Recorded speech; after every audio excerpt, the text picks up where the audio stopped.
प्रभात बच्चों, मैं आपकी हिंदी की अध्यापिका और आज हम हिंदी सेकंड की पुस्तक कक्षा 6 की हिंदी सेकंड की पुस्तक व्याकरण दर्शन एवं रचना का पहला पाठ शुरू करने जा रहे हैं। इसका शीर्षक है भाषा, लिपि और व्याकरण। ठीक है, तो चलिए शुरू करते हैं। पार्ट 1, भाषा, लिपि और व्याकरण। ठीक है, लैंग्वेज, स्क्रिप्ट एंड ग्रामर, जिसे इंग्लिश में कहते हैं लैंग्वेज, स्क्रिप्ट एंड ग्रामर। चलिए शुरू करते हैं। देखिए, पहले हम इन चित्रों को देखते हैं। गायिका ने गीतों की झड़ी लगा दी, है ना, क्या कर रही है, गीत गा रही है ना। दूसरा देखिए, दादाजी सुबह सुबह अखबार पढ़ते हैं। दादाजी क्या कर रहे हैं, अखबार पढ़ रहे हैं। राहुल और सीमा विद्यालय का गृह कार्य कर रहे हैं, है ना। राहुल और सीमा दिया गया कार्य, गृह कार्य विद्यालय का कर रहे हैं। तो आगे दिए गए चित्रों में गायिका ने गाकर, दादाजी ने पढ़कर, राहुल और सीमा ने लिखकर अपने भावों को, विचारों को प्रकट किया है। इस प्रकार भाषा वह साधन है जिसके द्वारा मनुष्य बोलकर अपने भाव विचार दूसरे मनुष्य तक पहुंचाता है तथा दूसरे मनुष्य के भाव विचार ग्रहण करता है, यानी प्राप्त करता है। तो भाषा क्या साधन है, अपने भाव विचार, यानी हमारे मन में जो चीजें चल रही हैं, जो बातें चल रही हैं, उन सबको, अपने विचारों को, अपनी सोच को दूसरों तक पहुंचाना, दूसरों को समझाना, है ना। जिस माध्यम के द्वारा हम उनको अपनी बात समझाते हैं और उनकी बात समझते हैं, वो जो साधन होता है ना, वो हमारा जो साधन है, वो जो माध्यम है, वो है हमारी भाषा। और भाषा किस प्रकार की होती है, बोलकर भी होती है, लिखकर भी होती है ना। और इस प्रकार हमारी भाषा होती है और संकेतों द्वारा भी हम अपनी भाषा कहते हैं, समझते हैं। ठीक है, चलिए भाषा के रूप देख लेते हैं आगे और अच्छे से हम समझेंगे इस पाठ को। भावों और विचारों को अभिव्यक्त करने के लिए भाषा के 3 रूप हैं। भावों और विचारों को अभिव्यक्त करने के लिए भाषा के 3 रूप हैं। अपने भाव और विचारों को अभिव्यक्त बताने के लिए 3 रूप होते हैं। पहला है मौखिक भाषा। मौखिक भाषा भाषा का वह रूप जिसमें भावों और विचारों का आदान प्रदान, यानी अपने विचारों, अपने भावों को, अपनी सोच, अपने विचारों को लेन देन, आदान प्रदान यानी लेन देन केवल बोलकर किया जाता है। मौखिक के अंदर बोलकर किया जाता है, उसे मौखिक भाषा कहते हैं, जिसमें बोलकर किया जाता है। मौखिक भाषा हमारे बोलने तथा सुनने का माध्यम है ना। मौखिक भाषा हमारे बोलने और सुनने का माध्यम है, यानी कि मौखिक भाषा जो हम बोलते हैं तो हम उसको सुनकर समझते हैं, बोलने और सुनने का माध्यम है। दूसरा देखिए, लिखित भाषा।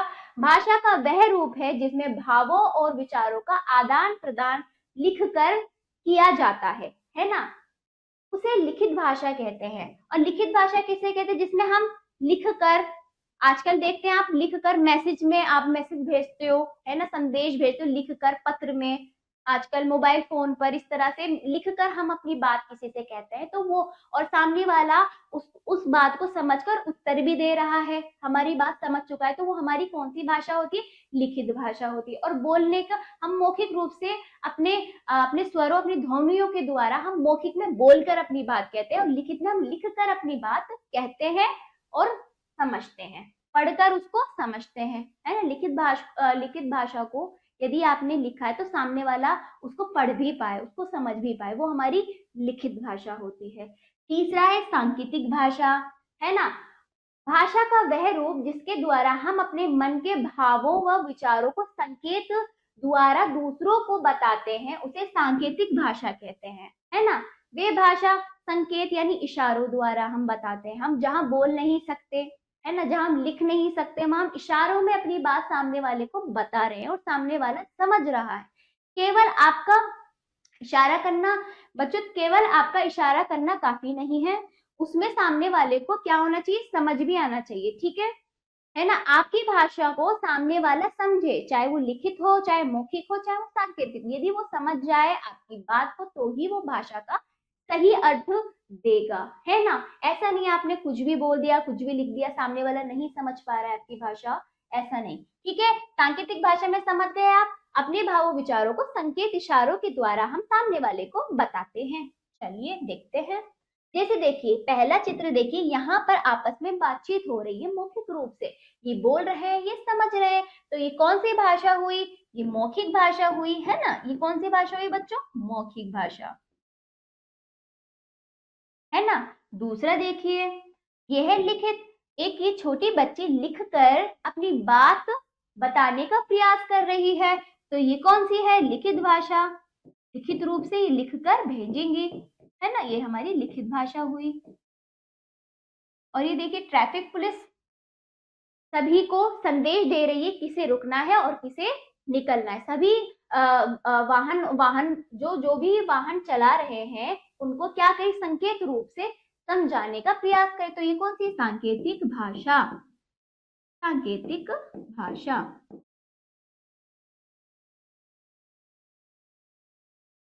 ठीक है बच्चों, तो अब आगे बढ़ते हुए हम इस पाठ को और समझने का प्रयास करें। भाषा के विविध रूप। अब भाषा के तो हम भाषा कितने प्रकार की होती है ये हमने देख लिया, भाषा के रूप देख लिए, है ना? अब भाषा के विविध रूप देखेंगे। भाषा और किन चीजों में बटी हुई है? जैसे मातृभाषा, यह भाषा का वह रूप है जिसे बालक अपनी माँ तथा अपने परिवार से सीखता है। तमिलनाडु में तमिल परिवार में पले बड़े बच्चे की मातृभाषा तमिल होगी, है ना? ऐसे ही हमारी यूपी में पले बड़े बच्चे की भाषा हिंदी होगी, तमिल में पले बड़े बच्चे की भाषा क्या होगी? तमिल होगी। जो अपनी माँ और अपने परिवार से सीखता है ना, जो वो भाषा हमारी सबसे पहली जो भाषा, हमारी माँ की भाषा, हमारे परिवार की भाषा मातृभाषा कहलाती है। दूसरी है बोली, यह भाषा का वह रूप है, भाषा का भी ये वह रूप है जिसे किसी सीमित क्षेत्र में अल्प विकसित भाषा के रूप में प्रयोग किया जाता है। बोली प्राय बोलने तक सीमित रहती है, इसमें सामान्यतः साहित्य की रचना नहीं होती, है ना? बोली क्या होती है? भाषा का एक रूप है, पर ये जो है ना एक छोटे से क्षेत्र में बोली जाती है, वो उसका जो उसका बढ़ावा जो है ना सीमित है, असीमित नहीं कि कहीं भी वो बोली प्रचलित हो जाएगी। इसमें कभी भी साहित्य रचना नहीं होगी, इसमें कभी किसी प्रकार की किताबें नहीं लिखी जाएंगी, साहित्य जिसमें कि कहानियां लेख लिखे जाते हैं। बोली क्या होती है? एक आम भाषा जो उस क्षेत्र में बोली जाती है, आपस के लोग द्वारा बोली जाती है, बस वहीं तक हमारी सीमित होती है, साधारण रूप से होती है ना? ठीक है, इसमें सामान्यतः साहित्य की रचना नहीं होती। भारत में अनेक बोलियां हैं जैसे ब्रज, अवधी, मगही, भोजपुरी, बुंदेली, खड़ी बोली, हरियाणवी, राजस्थानी आदि। ब्रज और अवधी बोलियों में अनेक कवियों ने साहित्यिक रचना लिखी है, अतः साहित्य रचना की दृष्टि से ब्रज और अवधी अपवाद है। अपवाद यानी एक्सेप्शन, यानी कि कुछ बोलियां ऐसी है जिसमें लिखी गई है, क्या क्या कहा? बोलियों से हम साहित्य रचना नहीं करते, पर ब्रज और अवधी बोली है, पर कुछ कवियों ने इसमें अपनी साहित्यिक रचना, कविताएं लिखी है, तो ये अपवाद है। कुछ कुछ कवियों ने ये प्रयास किया है कि बोलियों का भी प्रयोग करके अपनी रचनाएं लिखी है। ठीक है, ये ब्रज और अवधी अपवाद है, एक्सेप्शन है। ठीक है बच्चों, राष्ट्रभाषा। ठीक है बच्चों, राष्ट्रभाषा देखिए, राष्ट्रभाषा क्या होती है? राष्ट्रभाषा वे भाषा होती है जिसका प्रयोग संपूर्ण राष्ट्र में किया जाता है। भारत की राष्ट्रभाषा हिंदी है। राष्ट्रभाषा जो मतलब आमतौर से जिस भाषा का अधिक बोलचाल है, अधिक बोलबाला है, वो हिंदी है। तो हमारी भारत की राष्ट्रभाषा क्या कहलाई? हिंदी कहलाई। कहने को अलग अलग राज्य में अलग अलग भाषा है, लेकिन हिंदी का बोलबाला ज्यादा है, तो राष्ट्रभाषा, भारत की राष्ट्रभाषा हिंदी हुई, है ना? तो अगला देखिए राजभाषा।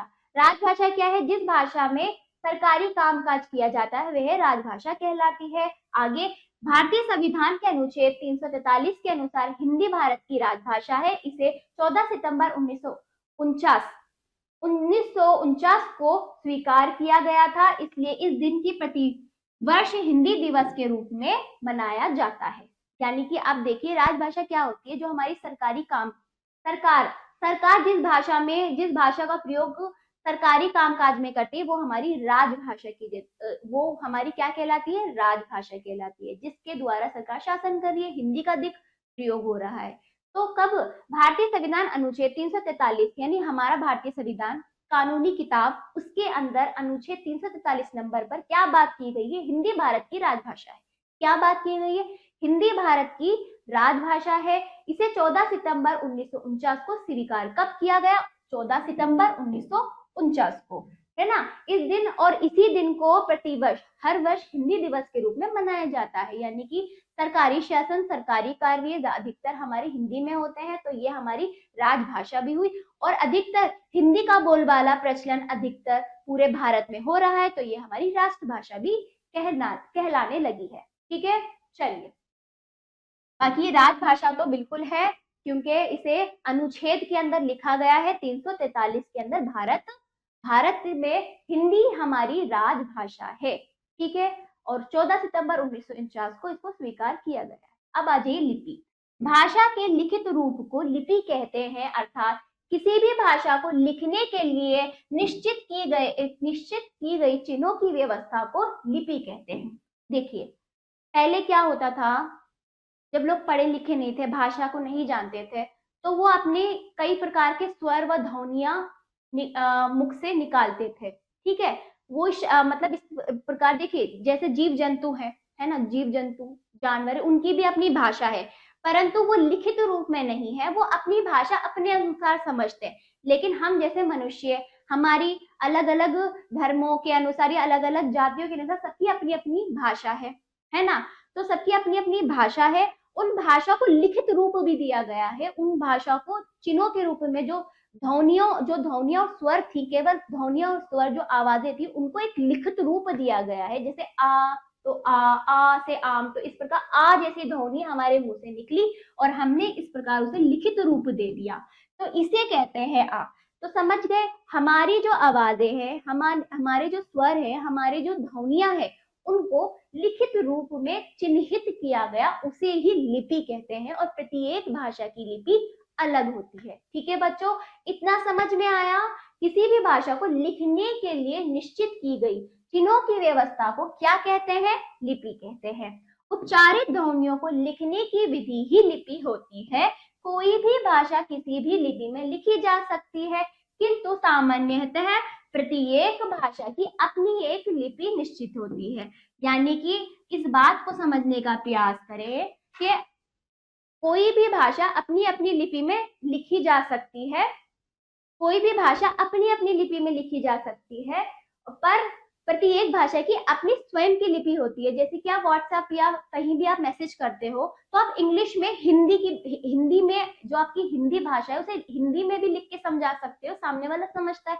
तो ये बात यहाँ गई, कोई भी भाषा, हिंदी को इंग्लिश में लिख के समझा सकते हो, इंग्लिश को हिंदी में लिख के समझा सकते हो। इस प्रकार कोई भाषा किसी भी लिपि में लिख सकते हैं, पर फिर भी प्रत्येक भाषा की अपनी अपनी लिपि होती है। और वो लिपि क्या होती है? आइए विश्व की कुछ प्रसिद्ध भाषा और उनकी लिपियों के नामों को जानें। पहला, भाषा हिंदी। लिपि कौन सी है हिंदी की? देवनागरी, आपको याद होना चाहिए। संस्कृत की भी देवनागरी, नेपाली की भी देवनागरी, मराठी देवनागरी, पंजाबी गुरुमुखी। पंजाबी की जो लिपि होती है वो गुरुमुखी होती है। अंग्रेजी की रोमन होती है। उर्दू की फारसी लिपि होती है। उर्दू जो है फारसी लिपि के अनुसार लिखा जाता है। बांग्ला की लिपि बांग्ला होती है। फ्रेंच की रोमन होती है। जर्मन की भी रोमन होती है। इस प्रकार प्रत्येक भाषा की अपनी अपनी लिपि है, वो लिपियों के नाम है। ठीक है, तो हिंदी की देवनागरी हमारी लिपि होती है। हमारी हिंदी की जो लिपि है वो देवनागरी है, और उर्दू की फारसी है। इस प्रकार अंग्रेजी की रोमन है। चलिए बच्चों, फिर देखते हैं अब हम व्याकरण। व्याकरण में क्या क्या होता है ना। व्याकरण, हमारी जो व्याकरण, हिंदी व्याकरण हमें भाषा के नियमों से अवगत कराता है। जो हमारा व्याकरण, जिसे इंग्लिश में ग्रामर कहते हैं, हमारी भाषा का सही ज्ञान नियमपूर्वक हमें व्याकरण बताता है, अवगत कराता है, जिसमें हमें पता चलता है, जिसमें भाषा को शुद्ध बोलना, लिखना और पढ़ना शामिल है। व्याकरण का उचित ज्ञान ना होने के कारण ही हम बोलते, लिखते और पढ़ते समय अनेक गलतियां करते हैं। व्याकरण वह शास्त्र होता है जिसके द्वारा हम भाषा के नियमों को जानकर उसे शुद्ध लिखना, पढ़ना एवं बोलना सीखते हैं। यानी कि व्याकरण के बिना, यदि आपको व्याकरण का ज्ञान नहीं, किसी हर एक भाषा का व्याकरण होता है। हिंदी भाषा का व्याकरण, हम हिंदी की बात करें, हिंदी में यदि आपको व्याकरण का ज्ञान नहीं है, तो आप लिखने, पढ़ने में और बोलने में त्रुटियां, गलतियां करोगे। इसलिए शुद्ध रूप से लिखना, पढ़ना और बोलना है तो आपको व्याकरण का ज्ञान होना चाहिए। अब आ जाइए व्याकरण के अंग क्या है, व्याकरण में कौन से अंग है। मुख्य रूप से व्याकरण के निम्नलिखित 3 अंग होते हैं। नंबर 1 वर्ण विचार, किसी भी भाषा को बोलने के लिए हम ध्वनियों का प्रयोग करते हैं। वर्ण सबसे छोटी ध्वनि है, अतः व्याकरण के जिस भाग में हम वर्णों के विषय में विचार करते हैं उसे वर्ण विचार कहते हैं, जिसमें हम वर्णों के बारे में जानते हैं, वर्णों के भेद के बारे में जानते हैं, प्रत्येक वर्ण के बारे में अपनी अपनी पहचान जानते हैं, वो पूरा क्या कहलाता है, वर्ण विचार। दूसरा देखिए शब्द विचार, जब हम दो या दो से अधिक वर्णों को आपस में जोड़ते हैं तो उनसे शब्द बनता है। व्याकरण के जिस भाग में हम शब्दों के विषय में विचार करते हैं उसे शब्द विचार कहते हैं। शब्द विचार कई प्रकार के शब्द होते हैं, तो शब्दों के बारे में जितना भी हम जो भी ज्ञान प्राप्त करते हैं उसे हम शब्द विचार कहते हैं। तीसरा देखिए वाक्य विचार, भाषा में ध्वनियों वर्णों के मेल से शब्द और शब्दों के उचित क्रम, विराम आदि का प्रयोग, विराम आदि ना विराम चिन्हों का प्रयोग और उचित क्रम, सही क्रम है ना, वाक्यों की बनावट, उसके भेद आदि का प्रयोग करके वाक्य बनता है। व्याकरण के जिस भाग में हम वाक्यों के विषय में विचार करते हैं उसे वाक्य विचार कहते हैं। ठीक है बच्चों, तो ये पाठ आपका समाप्त हुआ। पुनरावृत्ति देख लीजिए। भाषा भावों या विचारों के आदान प्रदान का माध्यम है। ठीक बिल्कुल। भाषा के मुख्यतः 3 रूप है, मौखिक रूप, लिखित रूप और सांकेतिक रूप। तीसरा देखिए भाषा का मौखिक रूप मूल रूप है ना, मौखिक रूप मूल रूप है। सबसे पहला जो भाषा का रूप जो है वो मौखिक रूप है। भाषा का लिखित रूप विचारों को लंबे समय तक सुरक्षित रखता है। लिखित रूप, हम अपनी बात को, विचारों को लिखित रूप में रखेंगे तो वो लंबे समय तक रहता है। तीसरा, प्रत्येक भाषा की अपनी लिपि होती है। हिंदी की लिपि देवनागरी है। बिल्कुल। भाषा का शुद्ध ज्ञान कराने वाला शास्त्र व्याकरण कहलाता है। व्याकरण के 3 अंग होते हैं, वर्ण विचार, शब्द विचार और वाक्य विचार। ठीक है, चलिए आओ करें अभ्यास। पहला, निम्नलिखित प्रश्नों के उत्तर दीजिए। भाषा किसे कहते हैं? दूसरा, भाषा के मुख्य रूप कौन कौन से हैं? तीसरा, भाषा को लिखने के लिए निर्धारित चिन्हों को क्या कहते हैं? चौथा, भाषा और बोली में अंतर बताइए, है ना, भाषा और बोली में अंतर बताइए। ठीक है बच्चों, चलिए अब अगला देखिए। इनमें से भाषा का कौन सा रूप लिखित है और कौन सा मौखिक है, सामने लिखिए। आपको बताना है प्रार्थना पत्र लिखा जाता है, तो ये भाषा का कौन सा रूप है? लिखित। तो आपको यहाँ लिखित लिखना था। दूसरा देखिए वार्तालाप, आपस में बातचीत करना, वो कैसे होती है? मौखिक। तो आप यहाँ पर लिखिए इसके सामने मौखिक।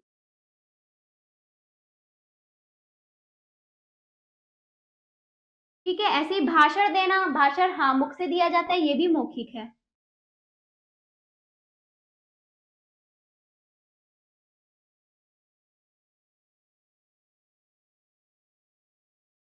ठीक है, वाद विवाद करना भी हमारा मौखिक है बच्चों।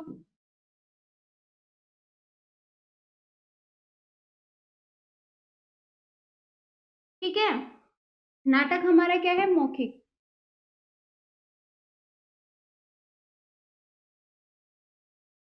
ठीक है, निबंध लिखा जाता है, किसी भी एक विषय पर निबंध लिखा जाता है तो वो लिखित रूप में होता है, तो ये है लिखित। ठीक है बच्चों,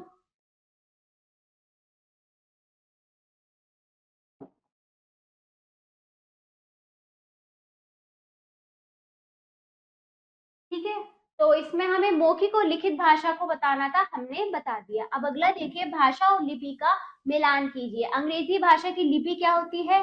रोमन। पंजाबी की, गुरुमुखी। उर्दू की, फारसी। हिंदी की, देवनागरी। मराठी की भी देवनागरी। इस प्रकार हमने प्रत्येक भाषा की लिपि का मिलान किया है। फिर अगला देखिए, बहुविकल्पी प्रश्न। मातृभाषा का क्या अर्थ है? माता की भाषा। दूसरा देखिए बच्चों, किसी क्षेत्र विशेष में बोली जाने वाली भाषा क्या कहलाती है?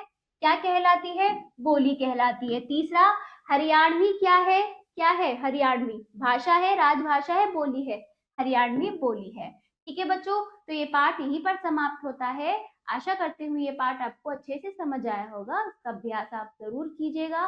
तो ये पाठ यहीं पर समाप्त हुआ। अब हम मिलते हैं अगले पाठ पर। धन्यवाद।